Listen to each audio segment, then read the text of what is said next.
tal? ¿Cómo le va? Muy buenas tardes. El placer de estar nuevamente con ustedes para ofrecer una nueva edición de Hola Doctor. Bueno, sigue la pandemia entre nosotros, el COVID sigue acosándonos, pero más allá de esto que todos los días lo sufrimos, lo padecemos a través de distintas expresiones que tiene este virus, lo cierto es que las personas, en general, todos, tienen que seguir tratándose de distintas patologías que tienen o algunas que aparecen.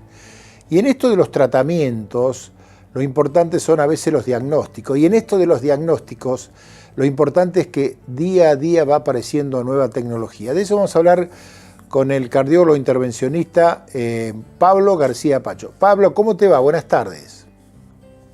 ¿Qué tal, David? ¿Cómo te va? Muy bien, muy bien. Explícale un poquito a la gente qué significa cardiólogo intervencionista.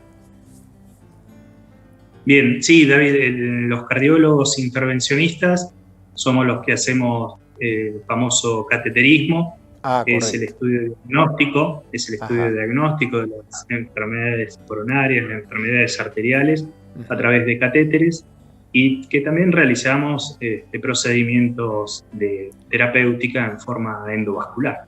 Correcto. Y vinculado con la pandemia, bueno, vos sos el jefe del área de cardiología del Hospital Italiano, si no me equivoco. Sí, David, soy el jefe de cardiología del Hospital Italiano. ¿Cómo has visto el aspecto cardiológico vinculado con la pandemia? ¿Qué es lo que has visto? ¿Qué es lo que se ve vinculado con nuestra parte cardiovascular?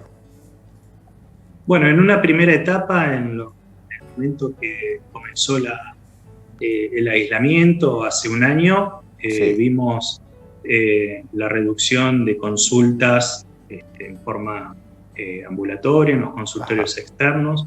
También vimos una caída de lo que eran las consultas en guardia de urgencias. Y pocas semanas y a los 2 meses más o menos comenzamos a ver aquellas complicaciones que derivaron de la falta de atención, el hecho de esperar en la casa por el miedo al contagio, de acercarse al hospital o los consultorios que directamente se habían cerrado.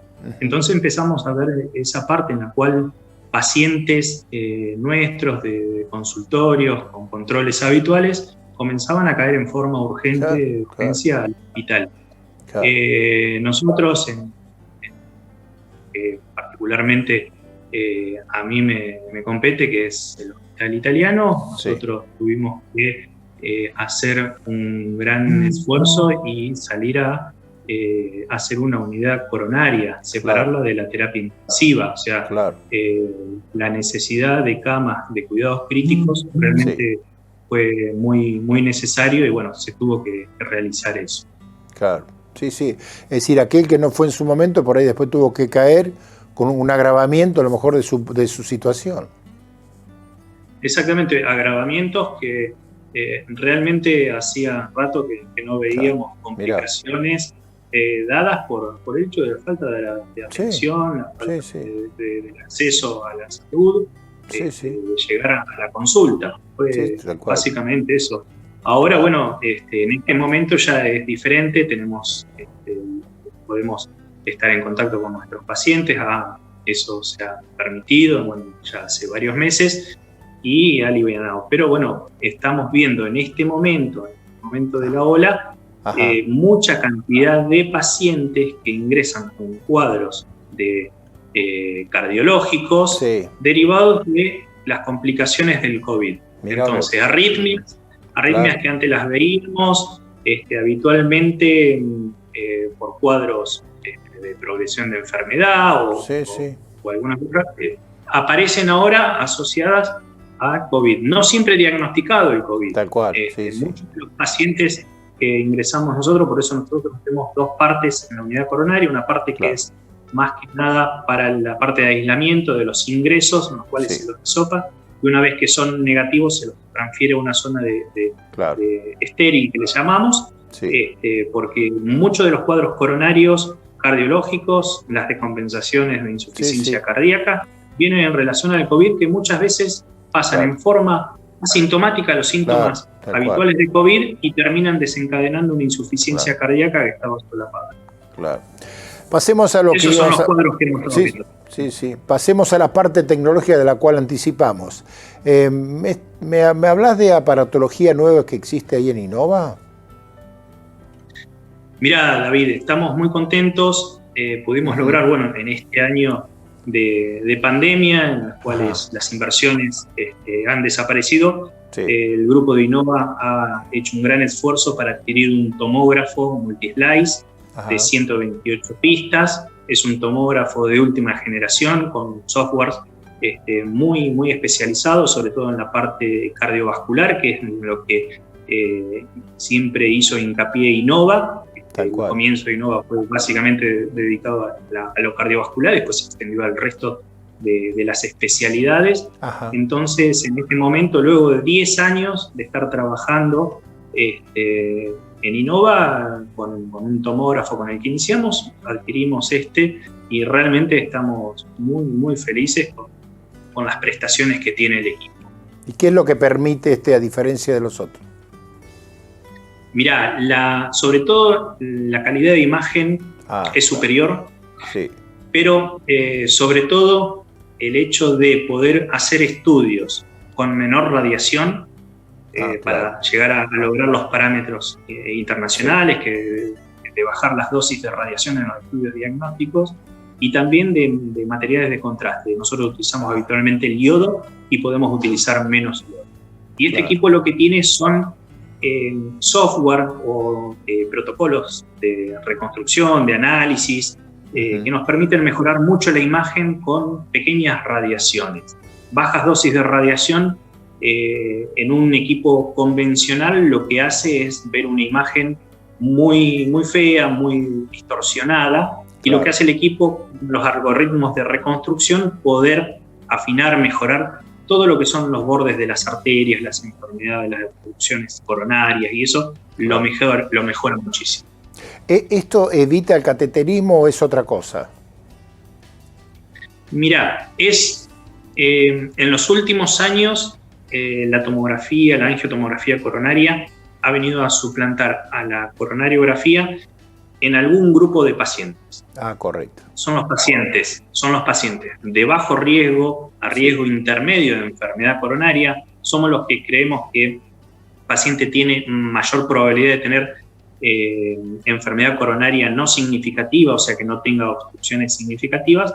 Entonces, para poder estudiar esos pacientes y determinar el grado de enfermedad, de obstrucciones que tienen, para esos pacientes es adecuado. En cambio, en los pacientes en los cuales sospechamos que realmente el riesgo de tener enfermedad coronaria es muy alto, el porcentaje de que vamos a encontrar enfermedad coronaria, esos son mejor remitirlos a cateterismo, a la coronariografía habitual, invasiva, porque nos ahorramos un paso, ya hacemos el estudio. Y en ese estudio uno define cuál va a ser el tratamiento, si angioplastia con stent, cirugía o tratamiento médico.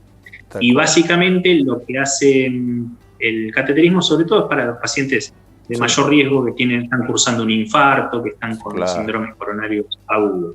Claro. ¿Cómo es la preparación del paciente para hacerse este estudio, Pablo?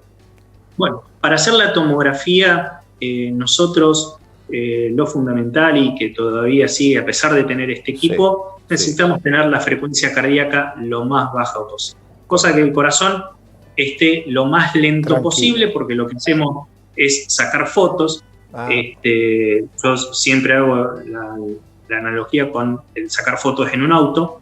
Cuanto más rápido vamos, peores son las fotos. Entonces, en este caso lo que tratamos de hacer es que la frecuencia cardíaca esté lo más baja posible. Si el paciente habitualmente no es de frecuencia menor a lo habitual, lo medicamos el día del estudio, el día previo, le bajamos un poquito la frecuencia y se puede adquirir. Después el otro es un ayuno, porque se le va a inyectar contraste de 6 horas, no tiene que recibir alimentos por esas 6 horas, y nosotros hacemos mucho hincapié por la utilización del contraste en lo que es la función renal.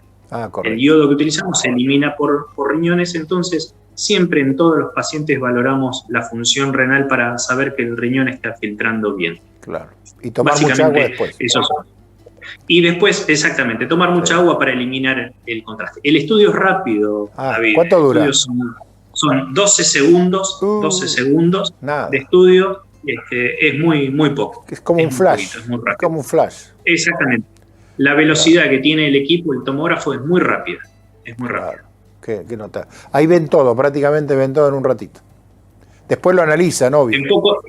En pocos segundos tenemos la capacidad de ver el volumen cardíaco, porque lo que nosotros hacemos es ver volúmenes. Seguro. Vemos fotos, o sea, lo que permite es ver volúmenes y vemos tanto en lo que es el músculo cardíaco como las arterias. Y las arterias, a diferencia del cateterismo, las vemos por afuera y por adentro. El cateterismo las ve solo por adentro. Por adentro, claro. Bueno, el equipo ya está disponible, así que, bueno, las derivaciones seguramente la harán los cardiólogos al instituto de ustedes y ustedes tratarán, ¿no? Exactamente, sí. Siempre el paciente debe remitirse al instituto con una orden, una indicación de hacer una angiotomografía, siempre valorado por un cardiólogo previamente. La mayoría de las veces vienen ya con algún estudio hecho, un electro, un ecocardio, una ergometría, exactamente, un montón de estudios en los cuales, bueno, uno de los últimos estudios puede ser o el cateterismo. Claro. Pablo, muy clarito, nos alegra mucho que la tecnología se vaya incorporando a todo esto que tiene que ver con saber qué es lo que está pasando con los diagnósticos, así que te agradecemos mucho, te mandamos un abrazo y saludos a todos los amigos de allí. Bueno, muchísimas gracias, David, y saludos, nos vemos en la próxima. Muchas gracias.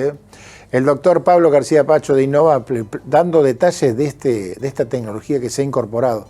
Qué fantástico, realmente qué fantástico. Y todo contribuye a lo que tiene que ver con los diagnósticos. Vamos a hacer una pausa.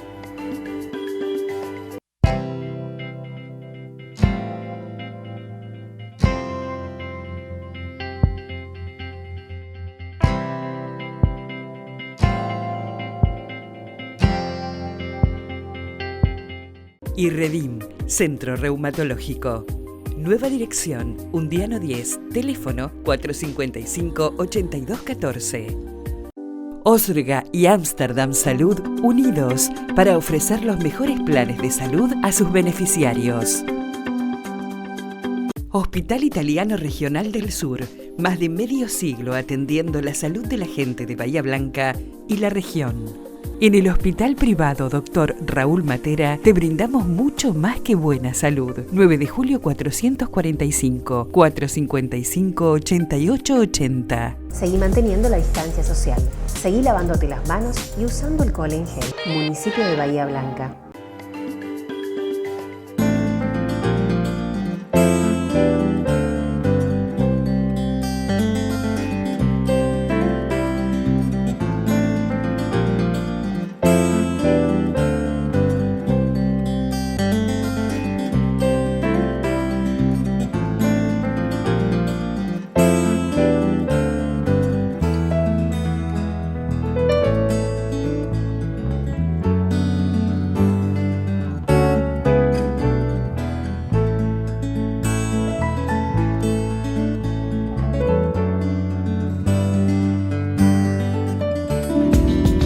¿Tenés que realizarte un análisis bioquímico? Gama Laboratorios va a tu domicilio. Comunicate y quédate en casa.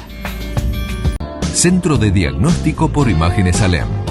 Desde Avenida Alem 222, tecnología de vanguardia y profesionales calificados. Solicite un turno al teléfono 4500-501. AMBAR, Instituto de Neurocirugía, Dolor y Especialidades Médicas. 9 de julio 353, 450-2121.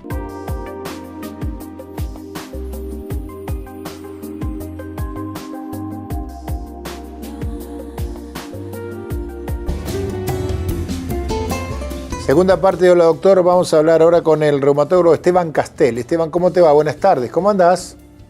Hola, buenas tardes David, ¿qué tal? ¿Cómo están? Bien, ¿cómo te está tratando esta pandemia del COVID? Cuidándote como trabajando. Todo el mundo. Ah. Sí, trabajando por suerte, aparentemente ha descendido un poquito, pero sí. Bueno, no hay que cantar victoria. Seguro. En esto claro. Tan complejo. Vamos a hablar hoy de la fibromialgia, ¿no? Que es un temita que afecta a no poca gente, ¿no, Esteban? Mira, como es una enfermedad bastante compleja en su estructura, las series hablan de 2 al 4,5% de la población con fibromialgia. Sí. Pero como es un trastorno que tiene tanta subjetividad, depende también dónde tomes la serie de pacientes, porque correcto, no somos toda la gente igual. Sí. No es lo mismo un caucásico que una población negra o una población asiática. Por eso es tan diferente.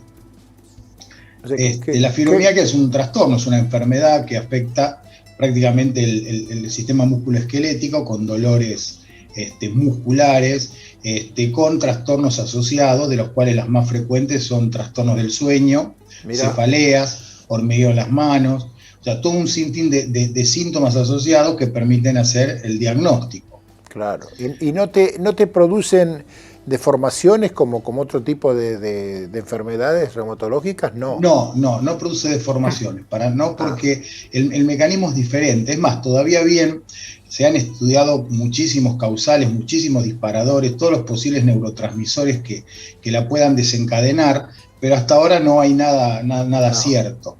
Claro. Sí se sabe que no produce ni deformidad ni nada, pero como es un trastorno que casi si podemos decir casi un 100% tiene que ver con lo emocional, las variaciones de presentaciones son muy amplias. Claro, sí. Ahora, todos sufrimos cambios en los estados emocionales en distintos momentos del día o de la vida, y además tenemos distintos motivos para tenerlos y demás. Uh-huh. ¿Qué cambios emocionales pueden llegar a derivar en esto? ¿En qué momento y cómo? Bien, si tuviéramos que empezar a enumerar los problemas que las personas traen al consultorio, estaríamos varios programas. Seguro. Sí, yo lo que he notado en la atención estos últimos años, el aumento de causales de violencia, sobre todo violencia familiar. Esos creo que es uno de los más importantes. Ajá. Y ahora, bueno, con el tema de la pandemia se ha sumado todo lo que es la incertidumbre. La gente no sabe si va a seguir trabajando. La angustia del encierro, todo eso hace que uno dispare por el lado emocional, y depende también de cada persona, o sea, no somos todos iguales. La fibromialgia tiene una alta incidencia mucho mayor en mujeres, quizás porque tengan otra sensibilidad también al hombre, pero claro, cada situación, cada uno la manifiesta de distintas maneras. Uno puede escuchar a alguien que dice, bueno, le pasó tal cosa y se enfermó. Como que la mente tiene caminos muy intrincados. Seguro. ¿Y cómo se llega al consultorio? Y junto con eso te pregunto, ¿es fácil llegar al diagnóstico, o la persona que de pronto presenta esta patología por ahí da vueltas y vueltas y hasta pasan no sé cuánto tiempo, 1 año, 2 o más, sin saber que tiene eso? Hoy por suerte se conoce mucho más, pero muchos no creen que exista. O sea, la persona cuando llega al consultorio, ya la primera, la cara, ya cuando uno ve la facie del paciente, que es la expresión, ya sabe más o menos por dónde va a venir el diagnóstico. Segundo, viene seguramente con una pila de estudios de haber recorrido montones de médicos, porque hay que tener en cuenta que la fibromialgia, todos los estudios son normales. Uno pide para descartar otras patologías. Cuando todos los estudios son normales, uno puede llegar al diagnóstico de fibromialgia. Entonces el paciente se sienta y apoya una cantidad de estudios que se viene haciendo de tiempo largo. Y cuando uno empieza a interrogar, ya con 3 o 4 preguntas ya se orienta. Y si uno indaga mucho en el tema emocional, seguramente ahí ya completa el diagnóstico. El problema que tiene la fibromialgia es que al no tener algo objetivo, por ejemplo, no sé, yo tengo un paciente con ardor al orinar, tengo una orina completa, tengo un urocultivo, pongo un antibiótico y puedo demostrar la efectividad del tratamiento. Acá no, acá tengo que juntar datos, armar un diagnóstico, y encima que no tiene nada objetivamente demostrable en un estudio. Por lo tanto, también el manejo es muy complejo, porque cada persona es un mundo, y si bien yo tengo una batería de cosas para poder ayudar al paciente, tanto farmacológicamente, también hay que apoyar mucho el tema de la terapia física, la kinesiología puede jugar un papel muy importante, y en otros aspectos también lo emocional. Muchos pacientes requieren a veces psicólogo y a veces psiquiatra. depende la patología de que puede arrastrar el paciente.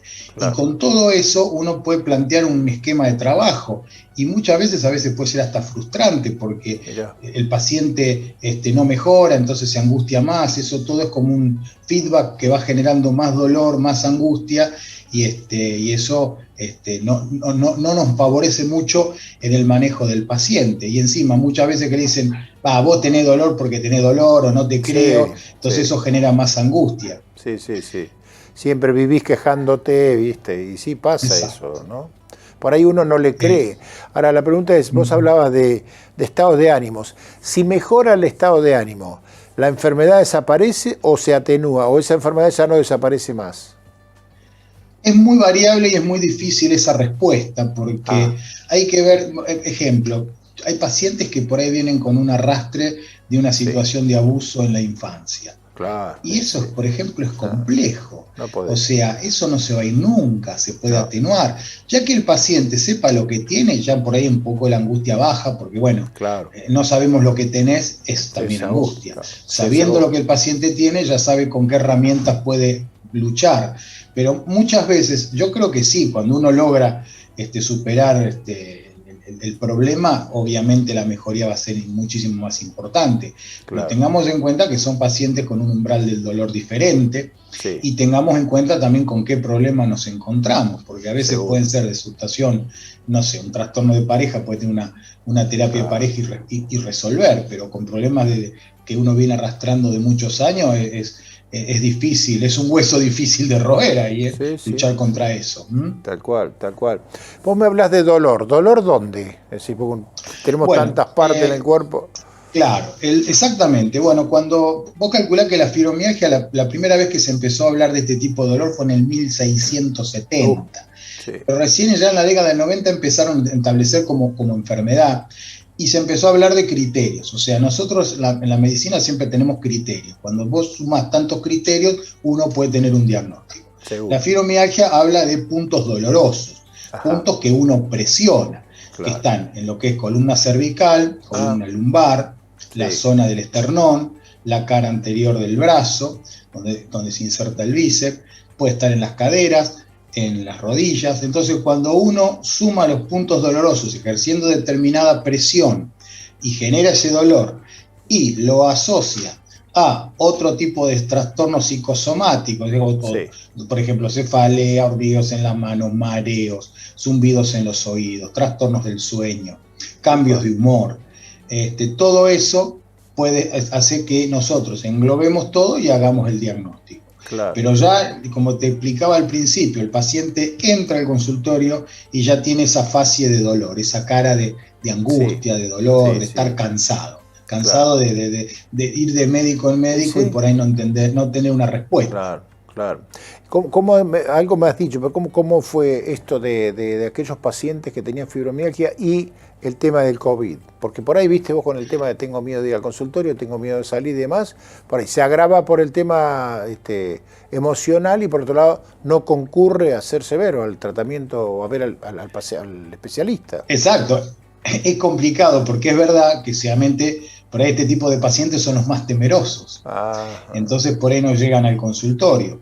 O también, bueno, cuando hemos tenido menos atención, cuando han estado los casos mucho más arriba, también no solamente no atendíamos la fibromialgia, sino también pacientes con enfermedades reumatológicas, como la artritis reumatoidea, el lupus, que también hacían que los pacientes empeoraran en su evolución.